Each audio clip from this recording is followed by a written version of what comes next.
நண்பர்களே, ஒரு கேள்வி கேட்கட்டுமா? ஒரு பெண்ணோட வாழ்க்கையில கணவனா வருபவர் ஏன் அந்த ஒருத்தர் தான்? இந்த உலகத்திலேயே கோடிக்கணக்கான மனிதர்களை நம்ம பார்க்குறோம். கோடிக்கணக்கான மனிதர்கள் இருக்கிறாங்க. அப்படி இருக்கும்போது ஏன் அந்த ஆன்மா தான் அவளோட வாழ்க்கையோடு இணைக்கப்படுது? அது வெறும் காதலா, விதியா, அல்லது பல பிறவிகளை கடந்து வந்த கர்ம பந்தமா? இன்னொரு கேள்வி, சில கணவன் மனைவிகள் உயிரை கொடுக்குற அளவுக்கு ஒருத்தர் உண்மையா நேசிச்சு வாழ்றாங்க. இன்னொருத்தர் சிலருடைய வாழ்க்கையில எப்பவுமே சண்டை, கண்ணீர், வேதனை. இதுக்கு என்ன காரணம்? இந்த கேள்விக்கான பதில ஆயிரக்கணக்கான வருஷங்களுக்கு முன்னாடி ஒரு மகரிஷி சொல்லியிருக்காரு.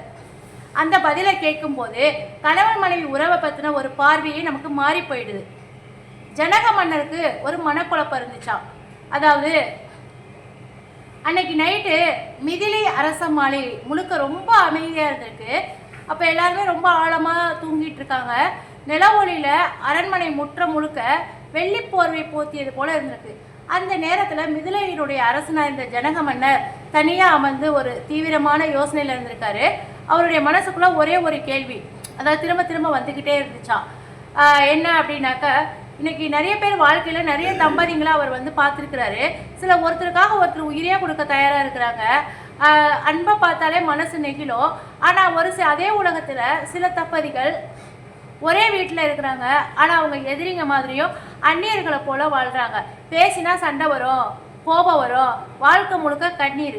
ஒரே மாதிரி மனுஷங்களாக இருந்தாலும் உறவுகள் மட்டும் ஏன் இவ்வளோ வித்தியாசமாக இருக்குது? இந்த வித்தியாசத்துக்கு பின்னாடி என்ன ரகசியம் இருக்குது?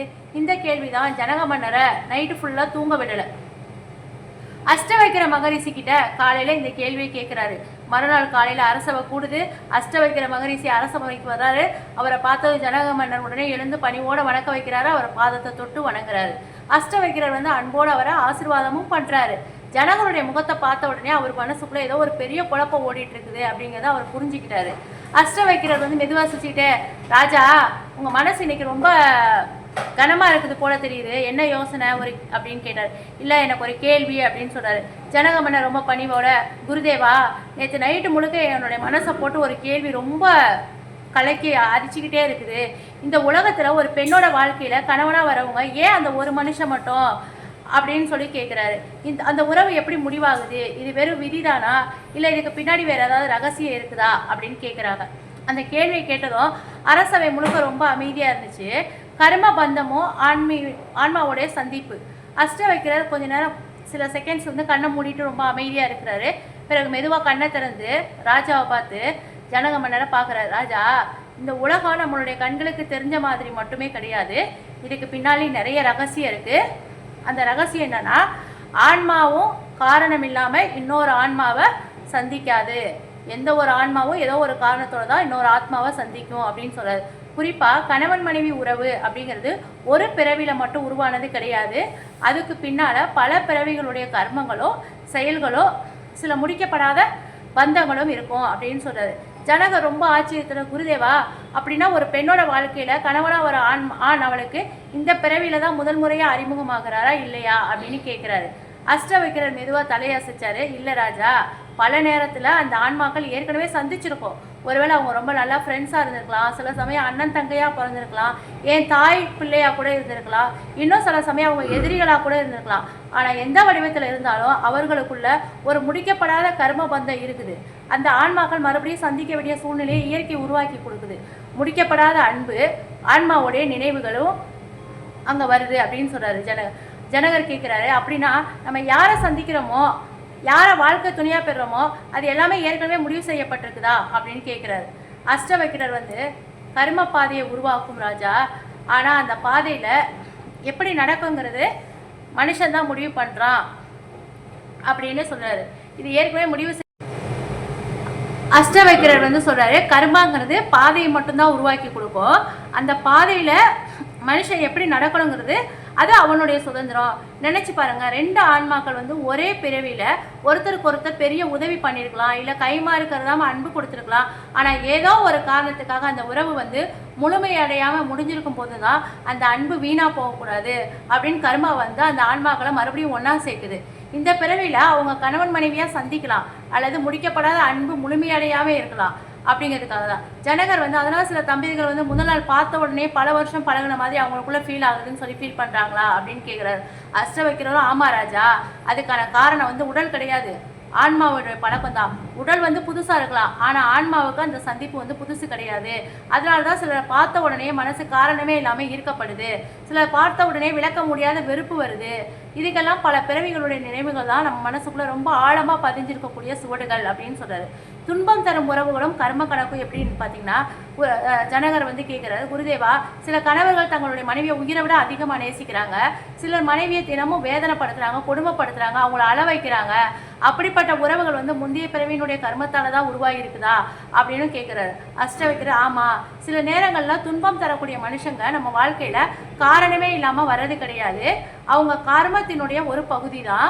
ஒரு ஆசிரியர் மாணவனுக்கு எப்போதுமே ரொம்ப நல்ல ஒரு ஸ்வீட்டான பாடங்களை மட்டுமே சொல்லி தருவாரா அப்படின்னா இல்லை, சில நேரம் கண்டிப்பாரு, சில நேரம் தப்பா சுட்டி காட்டுவாரு. அது போலதான் வாழ்க்கையும். எல்லாருமே நம்மளை சிரிக்க வைக்க மாட்டாங்க, சிலர் நம்ம அள வைப்பாங்க, ஏமாத்துவாங்க, காயப்படுத்துவாங்க, கொடுமைப்படுத்துவாங்க. ஆனா அந்த அனுபவம் மூலமா ஆன்மா வந்து பொறுமையை கத்துக்குது, மன்னிக்க கத்துக்குது. பற்றை விட கற்றுக்கொள்ளும் தன்னுடைய உண்மையான பலம் என்ன அப்படிங்கிறத அந்த ஆன்மா தெரிஞ்சுக்குது. ரெண்டு ஆன்மாக்களுமே ஒரு பிறவியில சந்திக்கிறாங்க. அதுல வந்து ஒருவர் வந்து இன்னொருத்தருக்கு அநியாயம் செய்யறாங்க, அந்த பாவத்துக்கு உடனே தண்டனை கிடைக்கலனாலும் கர்மா அதை வந்து மறந்துடாது. அடுத்த பிறவியில அந்த ரெண்டு ஆன்மாக்களையும் சந்திக்க வைக்கும். இந்த முறை வந்து சமநிலையை உருவாக்கும், வாழ்க்கை அவங்கள வந்து ஒன்னா சேர்க்கும். மனுஷனுடைய சுதந்திரம் வந்து எப்படி அவங்களோட புதிய கர்மாவை கொண்டு வருது அப்படின்னு கேட்கிறாரு.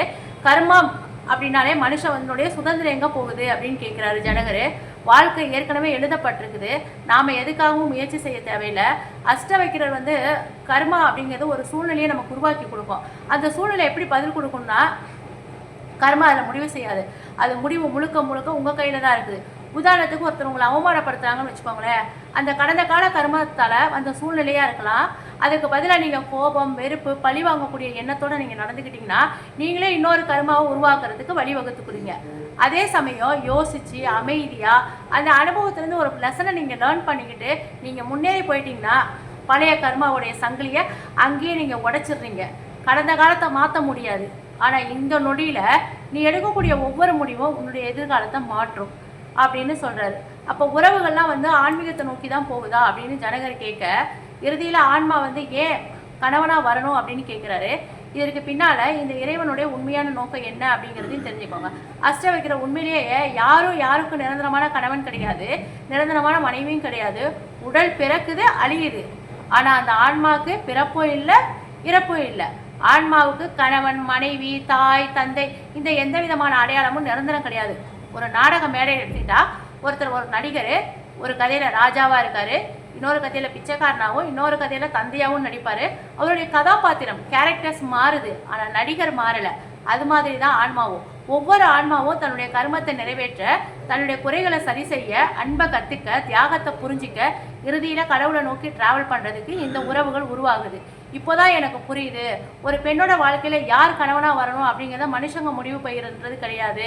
அதுக்கு பின்னாடி கர்மா இருக்குது, இறைவனோட அருளும் இருக்குது. ஆனா அந்த உறவை வந்து அன்போட, பொறுப்போட, தர்மத்தோட வாழணுமா இல்லையா அப்படிங்கிறத மனுஷங்க இப்போடைய செயல் தான் தீர்மானிக்குது அப்படின்னு சொல்லிட்டு அஷ்டவக்கிரர் வந்து ரொம்ப சந்தோஷமா சிரிச்சு சொல்லிடுறாரு. இப்ப நம்ம வாழ்க்கையில வரும் எந்த ஒரு உறவும் தற்செயலானது கிடையாது.